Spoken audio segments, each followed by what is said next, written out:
Welcome back to Let's Play Alter Ego. I'm recovering from chlamydia, or not chlamydia, gonorrhea.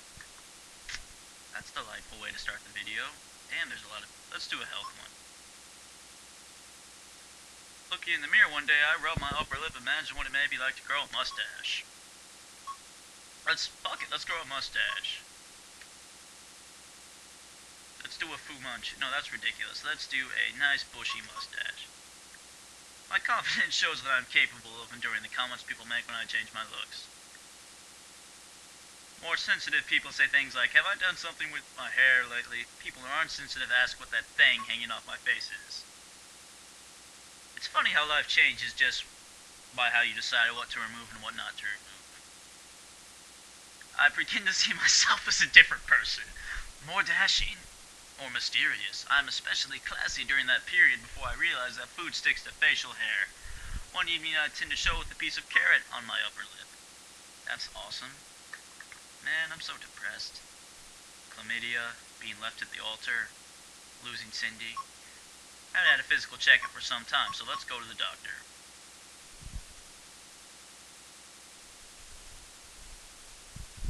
My health is absolutely perfect and I'm in good shape. I've been thinking about the kind of impression I make on people. I'm the bomb. Just computer urges me to keep it in perspective. 29. Let's go back for a relationship. I don't care. I gotta meet. Let's meet someone at school. We'll do Gail. Moderately trustworthy, very attractive. Let's go steady. We make a handsome couple. Let's try to end the model.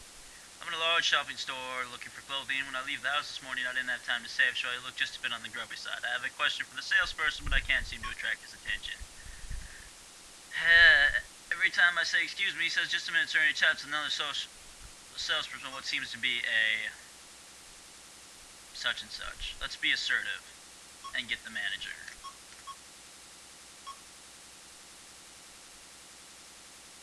Let's write a letter to the store. His father owns the store. Wow. While a driver cuts me off on the highway. Let it go, man. It's not worth it. This person was a crazy man. He had a gun and would have tried to kill me if I had messed with him. I was smart to hold my temper, even though I would have liked to have run him off the road.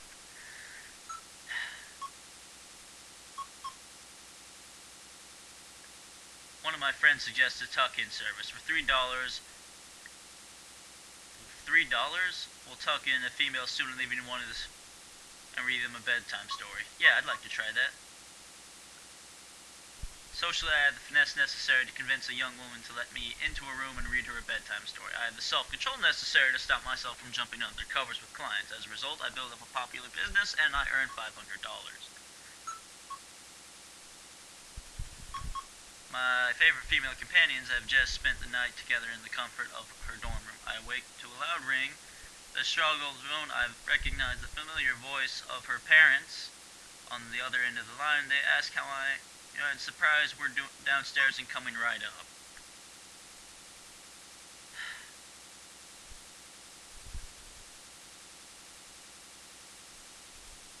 Let's not try to hide anything, but let's get dressed. This is very honest of me. Her parents are just as embarrassed as I am. For a few moments the visit's awkward. It was a nice sentiment of them to visit me, but next time they will probably give a little more warning. Good for them. Me and Gail like to get the freaky shit.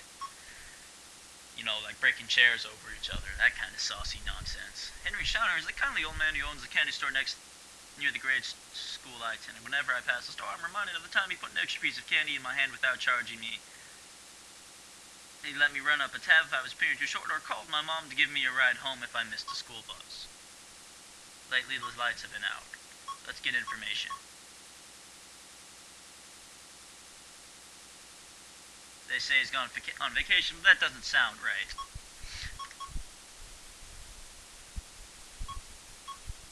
Let's try to stay calm. He's been thinking about selling the business and retiring to Florida. It will seem like part of the neighborhood's going along with him. That's depressing. I love candy. Well, I gave up candy years ago. No, a year ago, exactly. Perhaps ruins another factor affecting my life right now. I find that I will not be with my mom and dad during the coming holiday season. That's sad, so let's call home.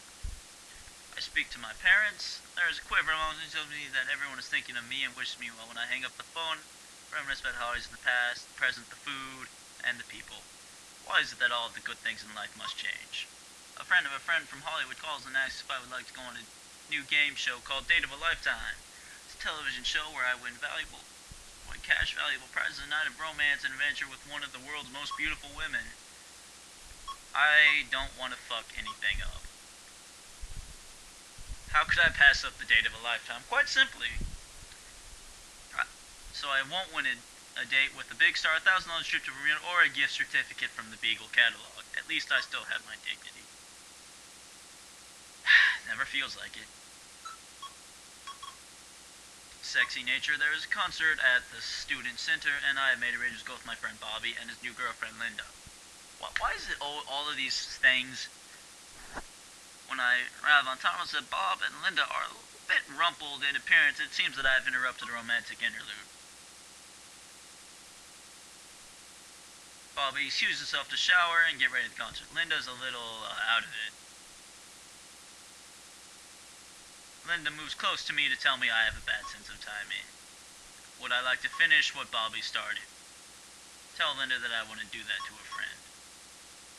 She claims I'm too mellow. I wonder if Bobby knows what he has himself into. A friend from high school calls me up in a very serious tone. She says she needs to speak with me right about something. Her life is falling apart and I'm the only one that can help her. Let's talk to her. Is that she just found out she's pregnant and confused about what she should do. She can't speak with her family and her boyfriend has abandoned her. What will you suggest she do?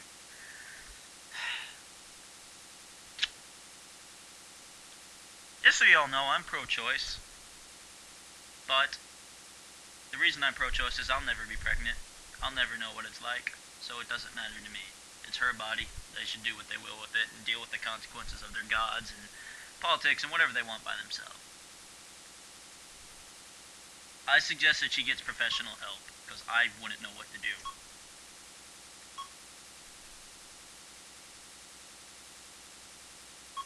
Well, the computer always suggests that you give them professional help, so for the game, it is the best thing you can do. I run into someone at a party that I have a huge crush on in 3rd grade. She's with the guy who looks like he eats apartment buildings for lunch. Let's be unsociable or self-conscious. Just ignore her. Oddly enough, she walks over to me and begins a conversation about the old days. I'm introduced to Duke, her date, who excuses himself to look for something to eat. Table of food looking a little unprotected. Let's just make small talk. I talk about things have changed and not everyone has grown up since grade school. Neither of us has kept up with anyone. The conversation runs out of steam and I excuse myself. Duke's returning from the battle and may still be a bit hungry. I never get a chance to find out that it was she who had an even bigger crush on me, but that doesn't matter because I'm with Gail. Damn, I'm 32? Let's try to get married. Let's spend $1,000 on the ring. Her father trusts me. Mother sees me as responsible. Let's do it in my own way again. She accepts. Let's do it. Get married. We're going to do it the same way we did it last time. Gail's parents have been rude to my family and will not allow them to invite more than a set number of people. Gail agrees with the parents completely. These people would be crushed if they found out they couldn't attend the wedding. Fuck it. Fortunately, Gail gets cold feet at the altar and leaves me alone. Wow, I'm going to be a really depressed person. What just happened? I don't know what I just did. Man, guys, I never should have posted for that new calendar.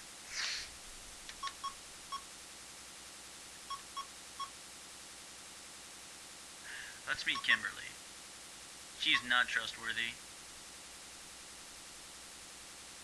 Damn it. Let's meet Kathy. She's trustworthy and attractive.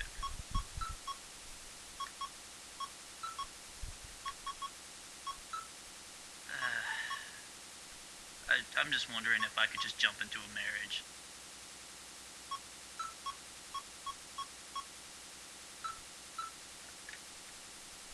let's just try this one more time and see what happens.